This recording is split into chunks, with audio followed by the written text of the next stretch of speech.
রাম নারায়ণ রাম। যদি আমাকে চান করাতে পারো, আমাকে জল দিয়ে চান করাবে, তবে আমি খুশি।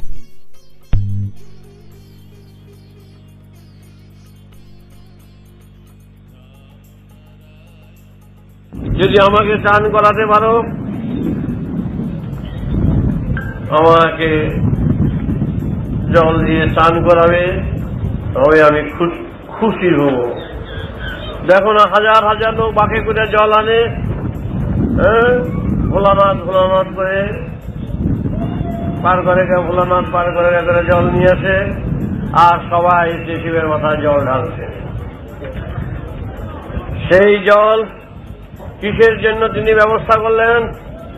সমস্ত জায়গায় জায়গায় জলের ব্যবস্থা করে সমস্ত জমি চাষবাস সুফল ফলালেন।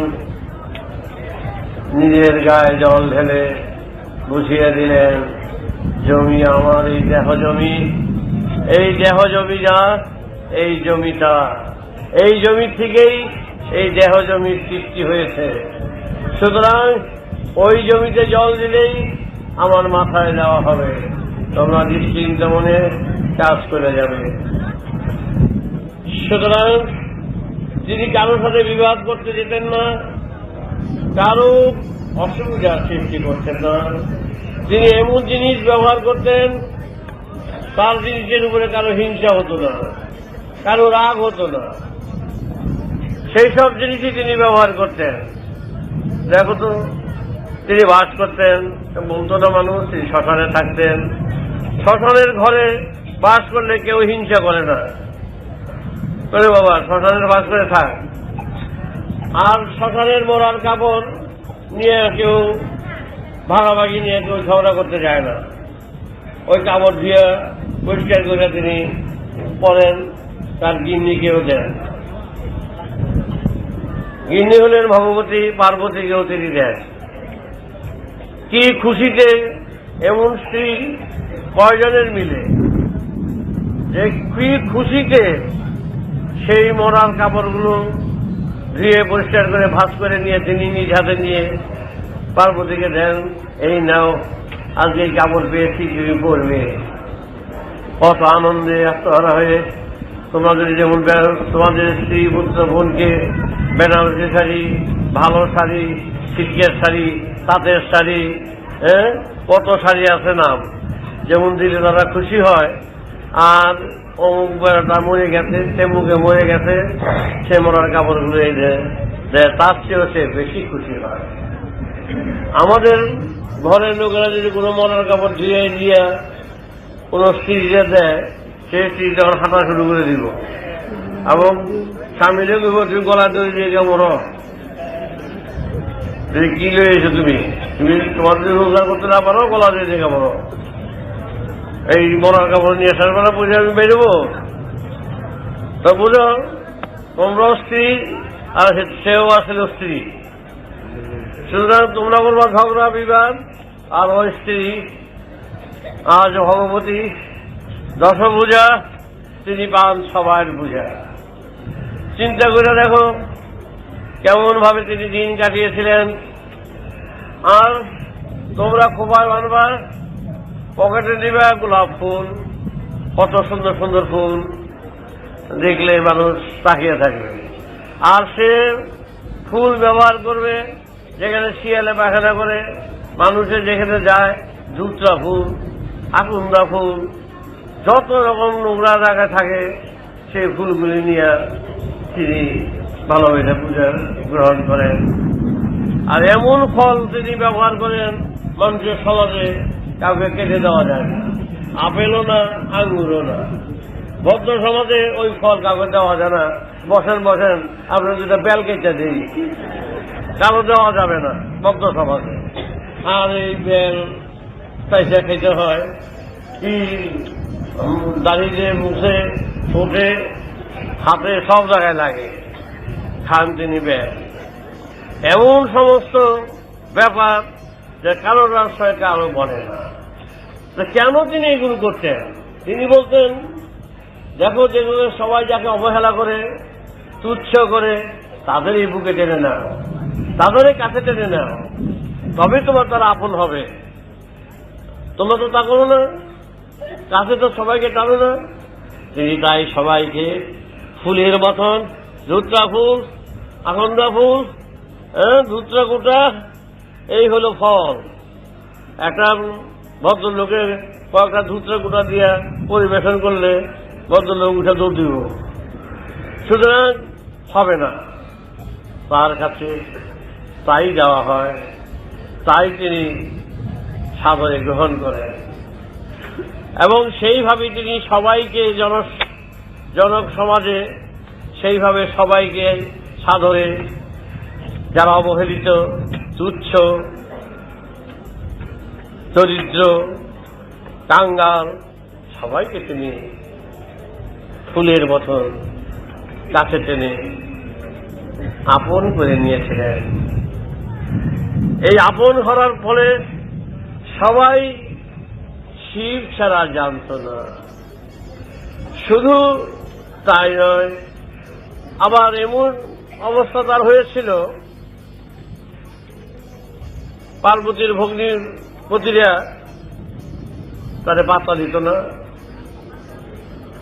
যা খুশি তা বলতো,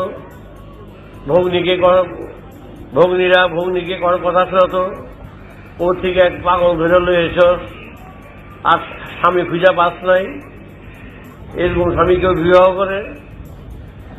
কত কথা শুনতে হতো। এক মা ছাড়া নিজের বাপ তাও কত কথা শোনাচ্ছে, সবাই কথা শুনিয়েছে, এই স্ত্রীকে কথা শুনিয়েছে, সে অন্ত নাই। কিন্তু কেমন স্ত্রী বোঝো, সব সময় চোখ বুঝে সব শুনতেন, আর স্বামীর চরণ ধরে বলতো, ক্ষমা করুন, স্বামী নিন্দা শুনতে হয়, আমার যেন পাপ না হয়। এইভাবে তিনি দিন কাটিয়েছেন। খাওয়া জোটে না, কিচ্ছু না, খাওয়ার জন্য তিনি ভিক্ষা করার জন্য বলতো, কিছু চাল জোগাড় করে নিয়ে এসো। বসে থাকতেন, অনেক সাধু মেলায় যেতেন, সবাই বলতো তুমিও বসো, গামছা বিছিয়ে বসো। তিনি বসতেন গামছা বিছিয়ে সবার কথায়। সব সাধুরা চাল ডাল তেল সবই পেত, শেষ বেলা শেষ কপালে গিয়ে এক মুঠো ধুলাবালি দিত হয় দিত, একবার বোঝাই করে মাথায় করে নিয়ে আসলো। কি দিল দেখলো না, বাড়িতে এসে বলল, পার্বতী আজ আমি অনেক পেয়েছি। আমি চোখ বুঝেছিলাম, আমি আজ অনেক পেয়েছি। পার্বতী, আমি যাই, আমি স্নান করতে যাই, তুমি রান্না করো। পার্বতী মনে করলো আমার স্বামী অনেক নিয়েছে। পার্বতী সুন্দর উনানে জল বসিয়ে দিল, তারপরে গামছা গাঠি গুলতে শুরু করলো। গাঠি গুলে দেখে কাকর আর যত রাস্তার নোংরা, গামছা ভর্তি। দুঃখের সীমা নাই, বলার কিছু নেই, বলতেও পারছে না। এইভাবে তার দিন কাটত, দিন চলত, যার অভাব নাই। মানুষ যার স্পর্শে সব কিছু উদ্ধার হয়ে যায়। সে কারোর বাড়ির উপর দিয়ে গেলে বাড়ির লোক গোবরে ছিটা দেয়, শিবের গায়ে পর্যন্ত গোবরে ছিটা দিচ্ছে। এ রাম রাম, মরার কাপড় বুঝে আছে, গোবরে ছিটা দে, গোবরে ছিটা দে। স্বামী স্ত্রী দুজনে গেলেই গায়ে গোবরে ছিটা দিত। বুঝো আমরা কি অভাগার দেশে বাস করি, যার স্পর্শে সব কিছু সম্ভব, তারে গোবর ছিটা দিয়া কবি পরিষ্কার করে অশুদ্ধ ব্যক্তি আসছে, কিন্তু হাসি মুখে তারা সব সহ্য করতে। তার ভক্তেরা নির্যাতিত, যে জমিগুলি উদ্ধার করলেন পরিশ্রম করে, জমিদাররা সব জমিগুলো দখল করে নিয়ে গেল, তাদের মারপিট করে। বোঝো কি কষ্ট স্বীকার করতে হয়েছে তার। তারপরে তিনি নিয়ে যেত যারা ব্যবসা বলে, এই জায়গায় বলে পুচুনি পাড়া। প্রভুকে গান শোনায়, নাচ দেখায়, মেয়েরা নাচ দেখে যাচ্ছে, গান দেখে যাচ্ছে। ভোলানাথ তো বয়ে নাচ দেখে ওই সমস্ত মেয়ে লোকদের, যারা মেয়ে লোকগুলো ব্যবসা যারা করে। ভগ্নিপতিরা জানতে পারলো তিনি ওই বাড়িতে যায়, ওইসব বাড়িতে মহাদেব যাচ্ছে, নিন্দা লটে দিল। আরে সব গুণ আছে, ওই ব্যবসা বাড়িতেও যায়। পার্বতী তার স্ত্রী সেই সব বাড়ির থেকে হাত জোর করে প্রভুকে নিয়ে আসেন। বোন গো, ছেড়ে দাও, খাওয়ার সময় হয়ে গেছে। কি ভক্তি, কি শ্রদ্ধা করত! তোমাদের মতন পিছনে লাগতো না, সন্দেহ করতো না। সন্দেহের বেরাম কই গেছিল, রাত রইল কেন? এই যে পিছনে লাগা, এটা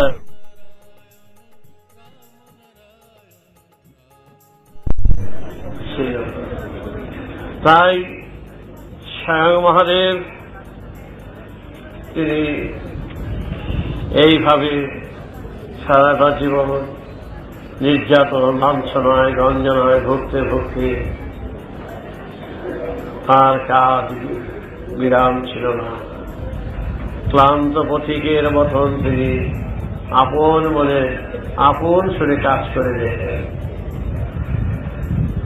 কিন্তু অন্য অন্য ঋষিরা, অন্য অন্য যারা তখন দেবতা বলে গণ্য হয়েছিলেন, সেই সমস্ত দেবতারা, ঋষিরা এসে তার শরণাপন্ন হতে আরম্ভ করল। সবাই অবাক, এই পাগলের কাছে এসে আবার সবাই ভিড় করতে আরম্ভ করল। সব জমিদাররা নত হতে আরম্ভ করল, আশেপাশে সব লোক আসতে আরম্ভ করল।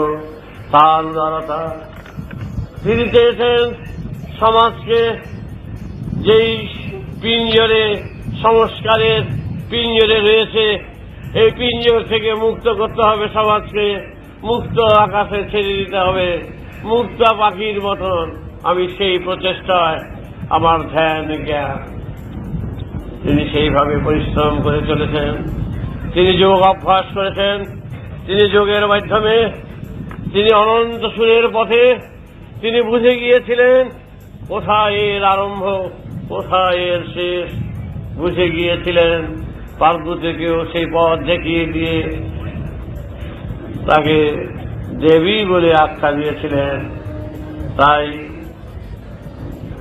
আজ তার স্ত্রী, তার কত সম্মান, পার্বতীর পূজা, দশভূজার পূজা, সে ভাষায় ব্যক্ত করা যায় না।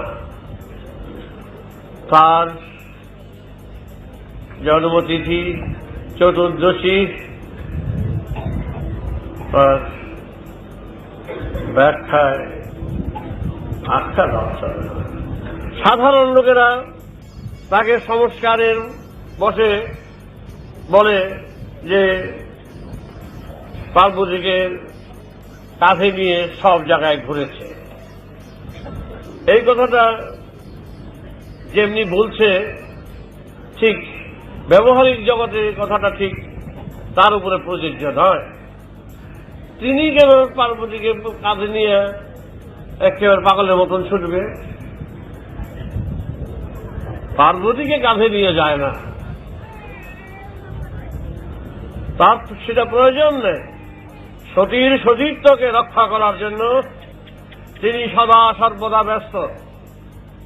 সেই সতীত্বকে রক্ষা করার জন্য যে স্বামীর জন্য তিনি কিভাবে প্রাণ দিলেন, স্বামীর জন্য কিভাবে তিনি যা কিছু করলেন, সেই সতীত্বকে বজায় রাখার জন্য 50টা পীঠস্থান করলেন। এই কথাটা এই নয় যে তিনি পাগল হইয়া একেবারে পার্বতীর জন্য ছোট আর বিষ্ণু বৈশা বৈশা কেটা কেটা পদ্মা ই করে দিল। সেটা এটা হইল গল্পের কথা। সতীর সতীত্ব, তার যে আভিজাত্য, ব্যক্তিত্বকে কিভাবে সম্মান দিলেন, কিভাবে রক্ষা করলেন। এবং তিনি বললেন যে মানুষের মনুষ্যত্ববোধ যে জাগাবে, মানবতাবোধ যেই জাগাবে, এবং জাগাবার জন্য সবাই সক্ষম, জাগাতে সবাই সক্ষম। এখানে ভাগ্য কপালের প্রয়োজনতা হয় না, প্রত্যেকেই পারে। জন্ম যে দিয়েছে সেই পারবে, সেই দেবতা হতে পারবে, সেই শিব হতে পারবে। সুতরাং আমি শিব, আমি বড়, এই কথা ঠিক নয়। কেউ বীজ, কেউ অঙ্কুর, কেউ গাছ, কেউ ফুল, কেউ ফল। তোমরাও আমারই মতন একদিন, আমিও তোমাদের মতন একদিন এই মাটির বুকে বাস করে, আমারও মা বাবা ছিল, আমিও তোমাদের মতন ছিলাম। আমার কায়িক পরিশ্রম, আমার আত্মোৎসর্গ, আমার আত্মত্যাগ, আমার মনসংযম, আমার সব কিছু সংযত করে আমি নিজেকে উৎসর্গ করেছি প্রকৃতির সুরে। সুর মিলিয়ে আমি এগিয়ে গিয়েছি এই মহাকাশের যাত্রী হিসাবে। জানি সবাই একই সুরে সবাই আসছে, মৃত্যুর পথ সবাই সুগম, সহজ, সবাই এক। কেউ নতুন দৃষ্টান্ত স্থাপন করতে পারল না, সবাই চলে আসছে, দুটো চারটে বাচ্চা দিয়ে চলে যাচ্ছে। আমি চাই এই লক্ষ লক্ষ কোটি কোটি বছর এই অগণিত গ্রহ নক্ষত্র, কত জীব, কত জন্তু, কত কিছু রয়েছে, তার ভিতর থেকে আমি আমার সুরকে জাগাবো, অসুর বৃত্তিকে নিবারণ করে, বারণ করে আমি আমার সুরকে জাগিয়ে অনন্ত সুরের পথ পরিষ্কার করব। এটা আমার মানবিকতা, আমার মানবতা, আমার নিষ্ঠা। এখানে কেউ বাধা দেবার ক্ষমতা নাই। যারা বাধা দেবে, যারা আসবে, আসুক, চিৎকার করুক। আমি নিয়েছি শ্মশানে বাস, তারও বক্তব্য নাই। পরি এমন এক বস্ত্র, তারও কিছু হিংসা নেই। আমি আপন মনে চলি, আপন মনে কাজ করি। আমি আপন সুরে সুর দিয়ে মহাকাশের যাত্রী হিসাবে চন্দ্র, সূর্য, গ্রহ, নক্ষত্রের মতন আমি একটি নক্ষত্র চলছি আপন কক্ষে, আপন পরিবর্তনের রূপান্তরিত হয়ে অনন্ত যাত্রার পথে। সেই শিব, তিনি ধ্যান জ্ঞান, তার জটা, ঠিক আছে, গঙ্গা আসছে, তার জটা থেকে গঙ্গা নেমে আসবে কেন? কি তার প্রয়োজন? তার জটা থেকে আসছে, সেই সুর নেমে আসছে। তিনি সব কিছু বুঝেছিলেন যে আমার অনন্ত সুর, অনন্ত ধারা এই আমার এই দেহযন্ত্রের ভিতর থেকেই প্রকাশিত। তাই জটার মতন সব কিছু নেমে আসছে। সুতরাং তোমরা সেই পথ, তার আদর্শ দেখো। তার দেখবার কোনো প্রয়োজনীয়তা নাই, সে কাউকে পরীক্ষা করার প্রয়োজনীয়তা নাই। তিনি বুঝেন, তিনি জানেন, তিনি সব কিছু উপলব্ধি করেন। তিনি সবাইকে ভালোবাসেন। অন্যান্য দেবতারা কত কিছু আছে, কত বর্ণনা বিবরণ আছে, তার বর্ণনা বিবরণের মধ্যে তিনি নেই। তিনি সহজভাবে, সহজ জীবন, সহজ ডাকেই তিনি আসেন। একটা ডাক দিলে তিনি চলে আসেন। আর অন্যান্য দেবতারা একটা বাবু তো, ডাকলে সহজে আসতে চায় না, নামতে চায় না। আর ইনি কুলিকে আমার দেবতা তো, ডাক্তার দিলে উঠে দৌড় মারে, কি কেন ডাকছ, সে অন্যরকম। তাই এই মহান ব্যক্তি, এই মহান, সে মহান সুরে তিনি লিপ্ত, মহান সুরে তিনি ডুবে রয়েছে। তার তুলনা আর কারোর সাথে করা চলে না। কারোর সাথে করা চলে না। তার দৃষ্টান্ত সে নিজে, তার দৃষ্টান্ত অন্য কাউকে দিয়ে দৃষ্টান্ত করা চলে না। তার জ্ঞান, ধ্যান, প্রেম তার নিজের সুরে গাথা, বাধা। তিনি হাওলাত করে কিছু করেননি। তিনি যে রোজগার করেছেন, উপার্জন করেছেন তা নিজস্ব সত্তায়। তাই তিনি শিব, মঙ্গলময়, তার উপরেই তো শক্তি দাঁড়িয়ে রয়েছে। শক্তি বাঙালি ব্যবহার করলেন কেন? এই বেচারায় মার পাটতলে, কালির পাটতলে বলে রয়েছে। আর তো কোনো দেবতা কারো পাটতলে বলে থাকে না। সেই বেটা গিয়া কার পাটতলে বলে রয়েছে শিখিয়া। আর বেটার শক্তির পূজারী, সেই শক্তির প্রতিনিধি মঙ্গলময়, সে যে বিরাট শক্তিশালী, তাই রূপটা তার উপরে দাঁড়িয়ে রয়েছে। এই মহাশক্তি, আদ্যা শক্তি তার বুকের উপরে দাঁড়িয়ে আছে। তিনি তাই সেই শক্তির সাধনা, বিরাট সাধনা করলে কি হবে? পাটতলে কে? মঙ্গলময়। কে মঙ্গলময় হতে পারে? শিবই একমাত্র মঙ্গলময়, আর কারো অধিকার নাই। যার কোন রাগ নাই, মান নাই, অভিমান নাই, কোনো কিচ্ছু নাই। তাহলে যদি কেউ বর্ণনা দেয় সে অভিশাপ দিল, একেই অভিশাপ দিল। সেই মানুষের অভিশাপ করিয়েছে, জীবনভর বদনাম করিয়েছে। তাই তিনি বলেছিলেন সব ভক্তদের একদিন, দেখে বাবারা, তোরা আমাকে যখনই ডাকবি তখনই তোদের কাছে আমি থাকবো। আমি তোদের ফেলে ঝুলে চলে যাব না। তোদের ফেলে আমি স্বর্গবাস চাই না। তোদের ফেলে আমি অনন্ত মহা সাগরের সুরের আনন্দ তৃপ্তির মাঝে ডুবে থাকতে চাই না। তোদের সাথে আলিঙ্গন করে তোদের সেই প্রেমে ডুবিয়ে রেখে একই সুরে যাতে সুর দিতে পারি, তারই প্রচেষ্টায় আমি আছি। তোরা যখনই আমায় ডাকবি, ডাকবি কি করে ডাকবি?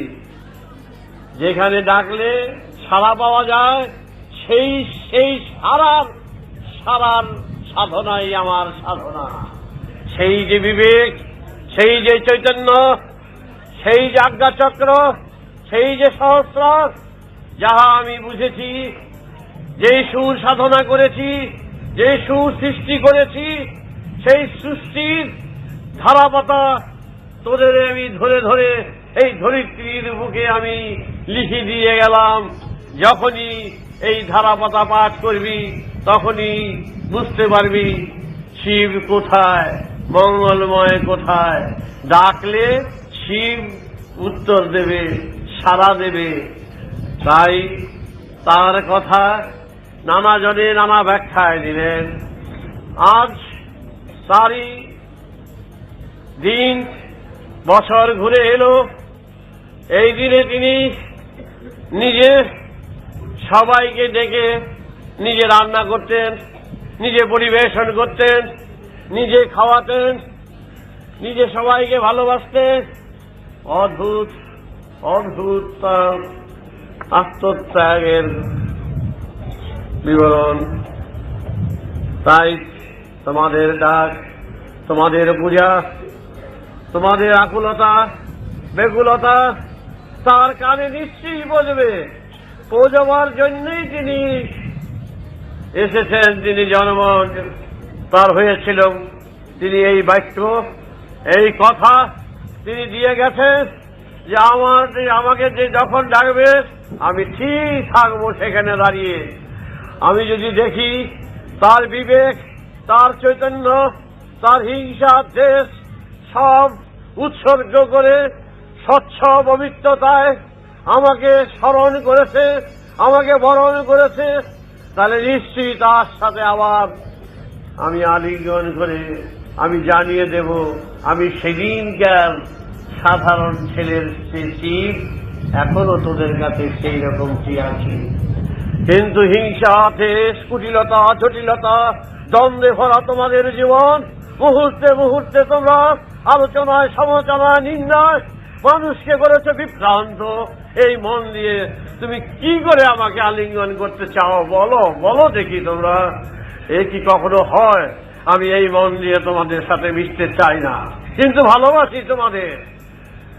ভালোবাসি বলে ওই সমস্ত কণ্টকগুলোকে ভালোবাসি না, ওই সমস্ত বীজগুলোকে সব ফেলে দাও, ওই সমস্ত আবর্জনাগুলোকে দেহ থেকে সব বিদায় করে দাও।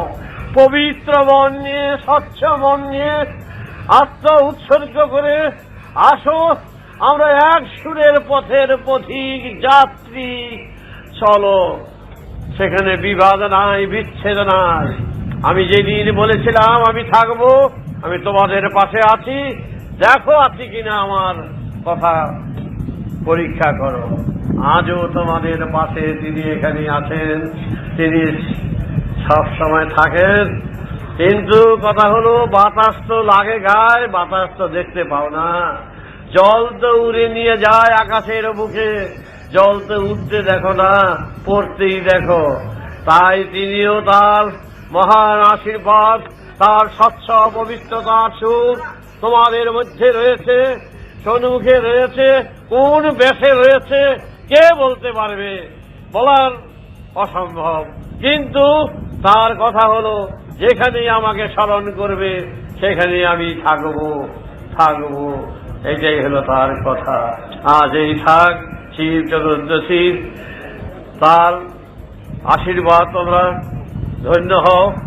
আমি তোমাদের ঠাকুর, পরম পিতা, আমি আজ তার হয়ে তোমাদের কাছে, তার কাছেই প্রার্থনা জানাচ্ছি। তিনি মঙ্গলময়, সবাইয়ের মঙ্গল করুন। তিনি সবাইকে ভালোবাসেন, সবাইকে তিনি কাছে চান, সবাইকে তিনি দেখতে চান, সবাইকে তিনি নিজেকে দেখাতে চান। সুতরাং তোমাদের তাকে দেখতে হলে যে দৃষ্টিটা দরকার, সেই চোখের দৃষ্টির খুলিটা একটু খুলে দাও, খুলে দাও। এইভাবে তো চলবে না। তাই তোমাদের কাছে আজ এই খাক, এর পরবর্তী পুজো শুরু হবে, তারপরে নাটক দেখবে। আজ এই খাক, রাম নারায়ণ রাম। তাই শিবের আর পার্বতীর কথা ভিক্ষা মেঘে দিন কাটিয়ে ঝিগিরি করে তার জীবন যাপন করেছে, মহা নির্যাতন, লাঞ্ছনা, গঞ্জনা সহ্য করে। তোমাদের পরম পিতা সেই রকম আঘাতের পর আঘাতে জর্জরিত হয়ে যাচ্ছে। তোমরা দেখো, দেখো, তোমরা দেখো, সহ্য করো, তোমরা নিজেরা বিবেচনা করো। তাই আর বলার কিছু নেই। যাক, পূজায় এসেছ,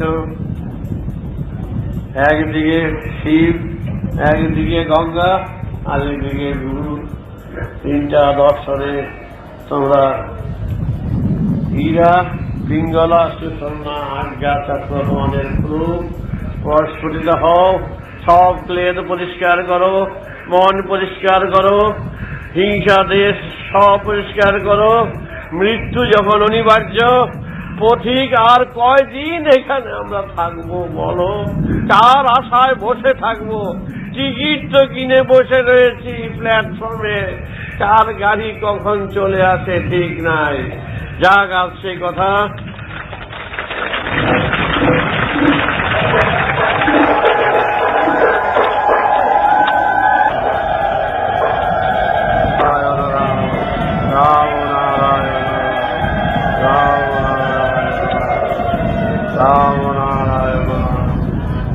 জয় শিবনাথ, শম্ভুনাথ, জয় শিব, জয় শিব, জয় শিবনাথ, জয় মহাদেব। আমি দেখো দিকে পূজা করতে যাই না, পূজার ঘরে যাই না, কোনো তার মধ্যে আমি নির্জ হই না। করলে যারা করে আপত্তি করি না, শুধু ব্যাখ্যা বলে দিলাম শিব সম্বন্ধে। অল্প বিস্তর অনেক বলার ছিল, 100 ভাগের 1 ভাগও বললাম না। মোটমাট সাগরের বর্ণনা, সাগর নিজে মহাকাশের বর্ণনা মহাকাশ, শিবের বর্ণনা শিব তার নিজে। একে এখানে ব্যাখ্যা দিলে তাকে ছোট বলে দেওয়া হবে, তার ব্যাখ্যা এখানে চলবে না। তাকে কোনো কিছু দিয়ে তাকে গল্প দিয়ে তাকে চলবে না, তার ব্যাখ্যা থেকে। তোমরা শিবের কাছে আছো, তোমরা শিবের সান্নিধ্য লাভ করো, শিবের কৃপা লাভ করো, শিবের দৃষ্টি লাভ করো। শিব তোমাদের ভালোবাসেন, তিনি তোমাদের চান, তোমরাও তাকে চাও। এটি আমি চাই। আমি তোমাদের পরম পিতা হিসাবে এটুকুনি জানাতে চাই, আর কিছু না। আমি হয়েছি ইঞ্জিনের মতন তোমাদের বগিতে টেনে নিয়ে পৌঁছিয়ে দেওয়াই আমার কর্তব্য, এছাড়া আমার কিছু নেই। বগিতে চড়াবো, তালা দিয়ে চাবি দেবো, খ্যাস খ্যাস খ্যাস খ্যাস করে নিয়ে চলে যাবো, কিচ্ছু। আচ্ছা, রাম নারায়ণ। কর্মই ধর্ম, বলো কর্মই ধর্ম, কর্মই ধর্ম। আচ্ছা, পূজা কখন আরম্ভ হবে? এখনই মানে আরম্ভ হবে, জানি না। এরপরে কি দেখাবে নাটক, বসে মনোযোগ দিয়ে নাম জপ করো, স্মরণ করো।